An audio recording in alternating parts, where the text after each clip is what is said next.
o placar 1-0. Eu queria mais gols, independentemente do lado, porque nós tivemos 10 finalizações de cada lado. Sim. E algumas delas com boa chance de sair o gol, entendeu? De um lado e de outro, tiveram grande chance. Foram 10 de cada lado. No segundo tempo, 2 do São Paulo contra 13 do Palmeiras. Então você vê o tanto que o Palmeiras foi para cima. Vejo aí uma infelicidade nessa substituição final aí do Rogério, que talvez fosse exatamente para conseguir segurar esse ímpeto do Palmeiras, com a entrada do Miranda, jogador que eu admiro muito, mas que participa lá diretamente dos 2 lances. No primeiro ele não marca o Gomes, nesse aí também não consegue chegar. Foi muito feliz o Miranda, muito feliz o Palmeiras. Vamos falar mais do jogo, evidentemente. E a estrela do Gomes, né? Porque no primeiro tempo, ali era o jogo do São Paulo. Era em cima dele. Foi. Era em cima dele, com o Reinaldo, com todo mundo descendo por ali. E aí ele, sem muito cacuete de lateral, grande jogador, não descia, não apoiava. Aí, de repente, vira zagueiro e vai lá na frente. Já tinha feito 2 no último jogo, hoje vai lá, faz mais um. Enfim, estrela dele, qualidade ele tem. Mas hoje poderia até sair marcado pelo primeiro tempo que fez ali, com o São Paulo tendo muitas chances pelo setor direito, onde ele estava de novo improvisado. Mas, enfim, um jogo que me agradou, principalmente pelo primeiro tempo, Paulo. Paulo Calçade, tudo bem? Olá, Paulo Andrade, companheiros, olá para você que nos acompanha. Acho que a gente teve mais um baita jogo no Campeonato Brasileiro. E a gente está falando de uma raridade, nem todos são nesse nível. A gente teve, do ponto de vista da emoção, de tudo que aconteceu e do jogo também, um Internacional e Botafogo extraordinário ontem. Claro, o torcedor do Botafogo veio mais feliz do que o torcedor do Inter, como tal do Palmeiras. Mas eu vejo que é difícil enfrentar o Palmeiras. É difícil. A gente precisa admitir que é muito difícil. Que de um lado tem um time que é muito bem estruturado há um tempão e do outro você tem uma série de adversários que se movimentam para enfrentá-lo. Então, o que fez o Palmeiras diferente para esse jogo, pensando exclusivamente no São Paulo? Minha opinião, quase nada. O Palmeiras fez problema na lateral, ali vai com 3 zagueiros e deixa o Dudu de um lado, do outro lado o Piquerez, Gustavo Gomes, né, numa linha de 3, com os 2 volantes e muita dificuldade para jogar no lado direito, porque ali entrava o São Paulo. O Palmeiras tinha dificuldade de reter, de barrar o jogo por ali. Se olha o mapa de movimentação depois do primeiro tempo, o São Paulo está ali pregado nas 2 laterais, não deixando o Palmeiras jogar. Esse é um ponto. O segundo, o São Paulo com muita intensidade tentando interferir na transição ofensiva do Palmeiras e consegue, atrapalha. Então, o São Paulo que se movimenta demais, que se estrutura para tentar barrar o melhor time que o São Paulo, que é o adversário, como os outros tentam fazer. Agora, aí você vai, Paulo, para os números. No segundo tempo, o Palmeiras tomou uma atitude. Só no segundo tempo foram 13 finalizações do Palmeiras, 2 do São Paulo. Aí já é o São Paulo abraçado à sua vitória parcial e o Palmeiras tentando pelo menos o empate. E consegue a vitória com 2 bolas altas na zaga do São Paulo. A segunda, quando tinha Miranda, já prevendo isso. E nas costas do Miranda, né? E que ia chover bola na área. Exato. E não deu certo. Então, é uma grande vitória do Palmeiras, que é o melhor time do campeonato, o melhor time do Brasil, e que é linear. O Palmeiras acredita nos 90 minutos do começo ao fim. E é difícil jogar contra ele. O São Paulo experimentou isso hoje. Mesmo quando o cenário não parece favorável, né, Vitor Birner? E em alguns momentos, alguns bons momentos do Clássico hoje, o cenário estava apontando para o São Paulo melhor, principalmente na primeira etapa. Tudo bem, Paulo? Boa noite a você, ao Mauro, professor Calçade, Jean, aos fãs e às fãs do esporte. Então, durante o programa, eu quero falar sobre as questões táticas, as trocas, Sim. A arbitragem. Eu vou chamar atenção porque, como é um clássico, e como tem muita questão emocional envolvida no jogo, eu vou falar disso na abertura, que não é uma coisa muito usual.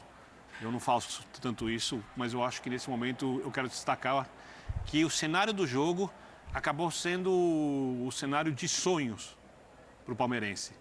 Melhor até do que se ele fosse a Morumbi e goleasse. Porque você tem no primeiro tempo um jogo em que ambas equipes, como o Mauro chamou a atenção na abertura, puderam fazer mais gols. Chances claras de ambos os lados. O São Paulo faz um gol que a gente vai discutir depois se teve ou não teve o toque na mão do Patrick. Tem um lance no Rony, que é discutível também, se houve ou não houve pênalti do Jandrei. Vou deixar para dar minha opinião um pouco depois. Mas, no final das contas, era um resultado bom para o São Paulo. Aí o palmeirense vai lá e fala, não, o Palmeiras quando vai no Morumbi tem muita dificuldade, né? Um palmeirense, muito palmeirense, me dizia na redação, pode montar a terceira academia, a quarta academia, a quinta academia, vai chegar ali, vai ser muito difícil, acontece alguma coisa no Morumbi, né? Aí um outro São Paulino, muito São Paulino, disse, eu assino 1-1, aos 35 do segundo tempo. Estava 1-0. Estava 1-0 Palmeiras. Né? São Paulo. O outro São Paulino mais experiente falou isso, porque a gente não pode avaliar o jogo com a emoção ela fica fora. E quando você vê o Palmeiras fazer 2 gols rapidamente, você não vê nada de anormal para o que tem acontecido. Quando você vê o São Paulo sucumbindo diante de pressão do adversário, você também não vê nada de anormal.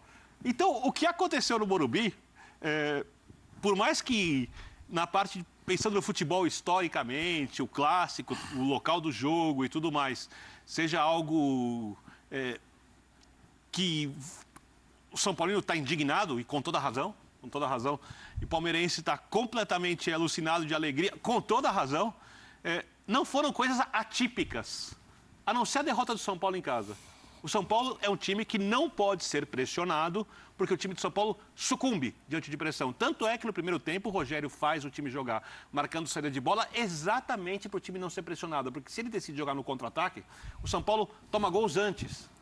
E o Palmeiras é um time que pode, a qualquer momento, fazer 2, 3 gols. Os adversários têm essa força, têm essa capacidade, é ultra concentrado, tem uma jogada aérea forte.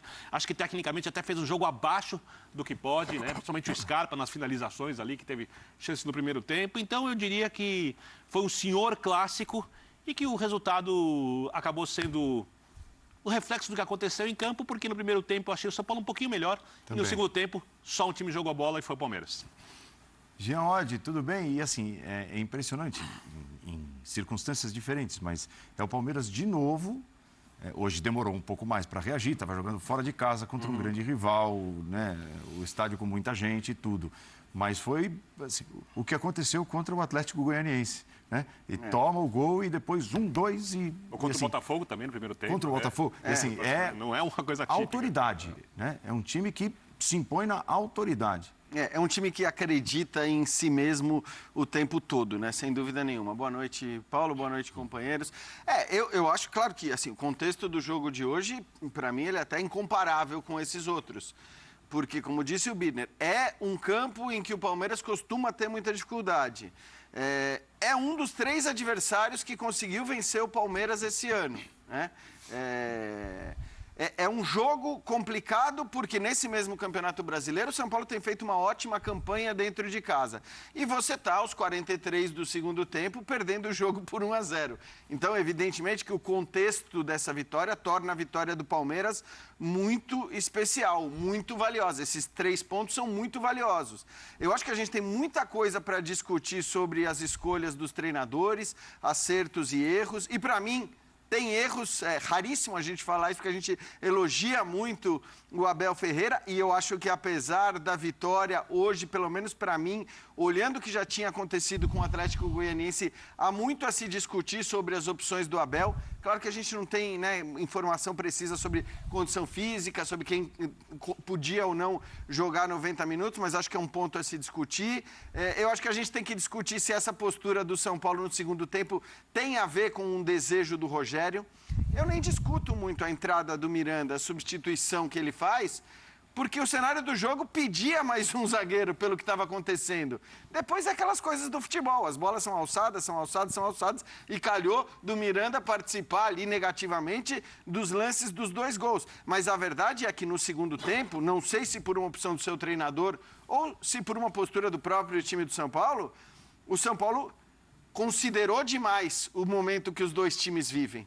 O São Paulo nem sequer tentou fazer o que ele fez no primeiro tempo. Eu acho que não conseguiu. O São Paulo sofreu também pela ausência de jogadores de certa característica que ele tinha e não tem mais no elenco, os caras de velocidade pelos lados, para pelo menos puxar um contra-ataque. E o Palmeiras, acho que assim, a qualidade do Palmeiras a gente está cansado de discutir aqui. Estou de acordo que não foi um Palmeiras com tantas qualidades como a gente está acostumado a ver, Mas é bom lembrar que era um Palmeiras sem 3 titulares indiscutíveis, né? Sem 3 caras do máximo nível hoje do futebol brasileiro, que são o Marcos Rocha, e para mim foi ele quem fez mais falta no jogo de hoje, dos 3, o Zé Rafael, que também fez muita falta, e o Veiga, que apesar de toda a importância, para mim, entre os 3, até pelo que vinha fazendo o Palmeiras com o Scarpa centralizado, talvez tenha sido aquele que menos fez falta, olhando para o contexto do jogo de hoje. De qualquer forma, assim, foi um primeiro tempo muito bom, com os 2 times em altíssimo nível,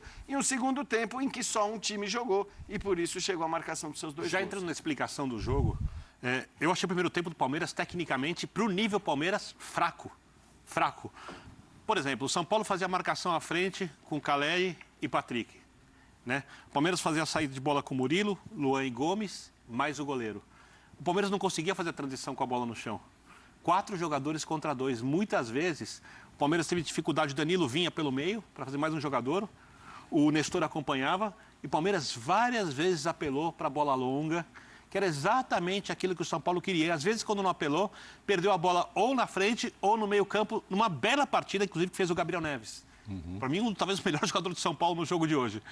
E que acabou sendo substituído pelo Rogério, pelo Pablo Maia. Não sei se é uma questão física, não sei se é uma questão... Só parênteses, porque eu vi, na hora que o Gabriel Neves sai, o Ceni vira para ele, ele fala, cartão. Foi pelo cartão. Foi pelo cartão. Eram os 2 que estavam com o cartão. Os alas ele tirou pendurados. também. É isso. Os alas. Os 2 que ele tira são por cartão. Mas os alas estavam- Mas pro Gabriel Neves especificamente, eu vi ele falando isso. Os alas estavam com dificuldade do São Paulo, mas a gente espera que o Palmeiras consiga, contra uma marcação dessa, levar a bola pelo menos mais um pouco à frente no campo. E aí, quando você, com 2 jogadores, consegue marcar uma saída de bola feita com 3 e o outro mata 1, você sempre vai ter um jogador a mais atrás. Você usou 2 para marcar 3, você vai ter um jogador a mais. E aí o São Paulo consegue, assim, ter um jogo em grande parte do primeiro tempo razoavelmente confortável. Mesmo assim, o São Paulo se deu chance no contra-ataque. O Igor Vinícius perde um gol, o Palmeiras tem uma baita chance no contra-ataque, o Gabriel Menino, o Gabriel Neves faz a cobertura com precisão. No segundo tempo, o Palmeiras acerta a saída de bola, consegue levar a bola para o chão e empurra o São Paulo para o campo de trás. Eu não acredito mesmo que o Rogério orientou o time a jogar como jogou no segundo tempo. O Rogério entendeu o que é preciso. O time não conseguiu fazer. Aí, se o torcedor do São Paulo quiser botar a culpa no técnico, se quiser botar a culpa nos jogadores, se quiser olhar as virtudes e a superioridade do adversário, cada um vai fazer o que quiser, né? Os contextos externos, isso para mim é de longe o mais importante dos clubes hoje, né? Como funcionam os CTs, o profissionalismo, as diretorias, a paz, o tempo de trabalho, a preparação, as possibilidades de substituição. Eu vou chamar a atenção para uma coisa. O primeiro gol que o São Paulo sofre, o Miranda tem uma dúvida. Tem um jogador aberto do lado esquerdo, livre. Quem tinha que estar lá? O Rigoni. E o Rigoni se omitir em alguma coisa no jogo de São Paulo não é uma coisa típica. É uma coisa tradicional. O Rigoni flerta com o comportamento à lá Alexandre Pato. Ele é mais competitivo que o Pato, mas ele flerta com o comportamento à lá Alexandre Pato. Aí pega o Miranda ali, pouco entrosado, né, com a defesa para jogar dessa maneira. Óbvio, o Miranda tem culpa. Sem dúvida, o Miranda erra no lance. E você não pode errar contra o Palmeiras. O São Paulo já escapou no primeiro tempo, porque o São Paulo é um time que perde gols. O Igor Vinícius perder gols como perdeu, um gol que ele perdeu ali, perfeito, né? O Nestor chegar de frente no contra-ataque que o São Paulo puxa, livre para bater, o Nestor bate bem na bola e perdeu o gol, acontece. O Scarpa finaliza melhor que esses 2 jogadores. O Scarpa perdeu gols na quantidade que ele não costuma perder. Então, só que o gol que o Palmeiras toma é Dudu pelo lado, olhando, sendo batido, ultrapassado. O Gomes, que estava no lado aberto. Não funcionou o lado direito do funcionou o lado Palmeiras, direito, principalmente sim. defensivamente no Aquilo, primeiro tempo, né? tanto Sim, concordo. E termina o jogo, você vê o Dudu de um lado e o Verón vai jogar no outro. Porque é uma tentativa do Palmeiras de... O São Paulo levava a nítida vantagem. Agora, eu acho que o que a gente está vendo é... Não adianta querer estabelecer um veredito num jogo. Agora, tem algo que o jogo mostra, que é o seguinte, você tem uma equipe muito bem estruturada e a outra que, quando se viu com a vitória, você fica na dúvida. O Palmeiras não tem muitas dúvidas. O Palmeiras, as posições que o Palmeiras assume dentro de campo são do jogo, mas de um jogo mais equilibrado e pensado. Não é assim, o Abel vai sair e falou, pô, eles recuaram hoje, eu não pedi. Quando é que você viu o Abel falando isso? Que o time dele recuou sem necessidade? Ou que foi? Raríssimo. Nunca vi o Abel falando isso. Então, o Palmeiras Os movimentos que o Palmeiras assume e tem dentro de campo são dentro de um contexto de jogo que o Palmeiras executa muito bem. O São Paulo se vê com uma vitória parcial contra um adversário dos mais difíceis, se não o mais difícil.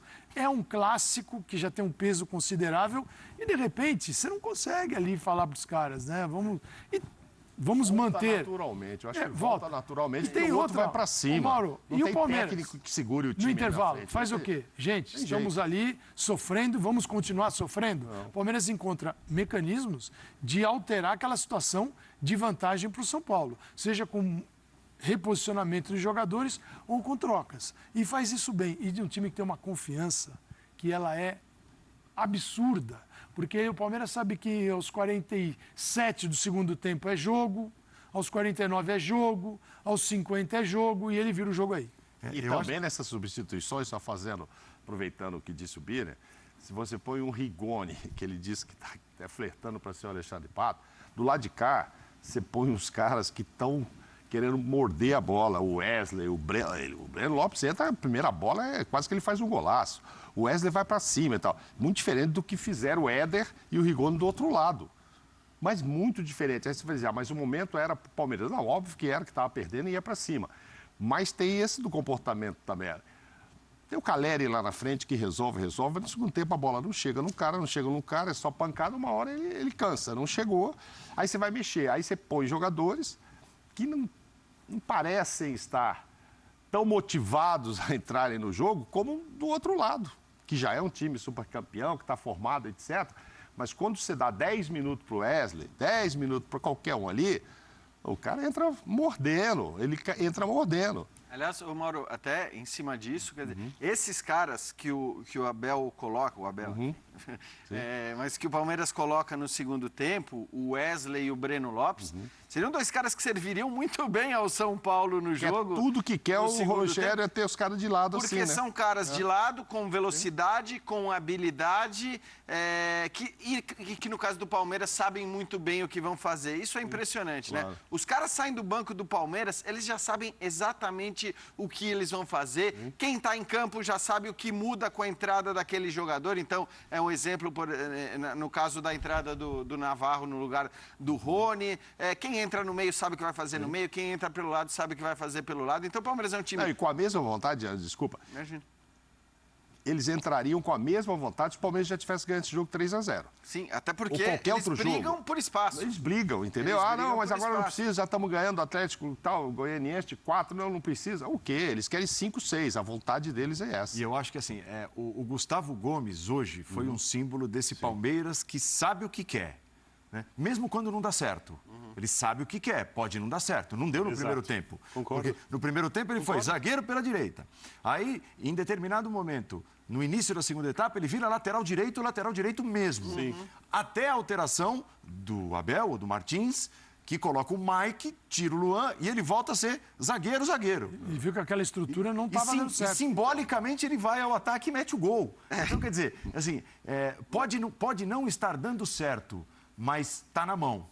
Né? Ele sabe o que fazer, ele sabe que tipo de jogo ele vai exercer em cada uma dessas funções, e foram 3 dentro do mesmo jogo. É isso, e os jogadores sabem, todos eles sabem, e é isso por causa do trabalho do Abel, não tem discussão, o que eles vão fazer com cada tipo de formação, o que eles vão executar com cada função que pode ser pedida, porque hoje no Palmeiras é assim, não tem um jogador que joga só de um jeito. Então o Piquerez pode ser o zagueiro pela esquerda e pode ser o ala, pode ser o lateral, o mesmo vale para os laterais direito, isso tem valido para o Gustavo Gomes, e aí é o que eu, até para já entrar no tema... As bênçãos de ter jogado de várias formas, né? Exato. A memória, né? Durante há prejuízo, muito né? tempo... Ele prejudica já o Dudu quando ele joga desse jeito. Mas é isso que eu ia falar. Tem prejuízos, né? O meu ponto é o seguinte, e aí, assim, é mérito do Abel que eles saibam o que eles vão fazer ou não. Claro. Agora, claro que o cara funciona mais de um jeito e menos de outro. Lógico. Para mim, a escolha do Gustavo Gomes na lateral direita, porque não é que ele foi o time jogou com 3 zagueiros, ele foi de fato um lateral direito. Sim.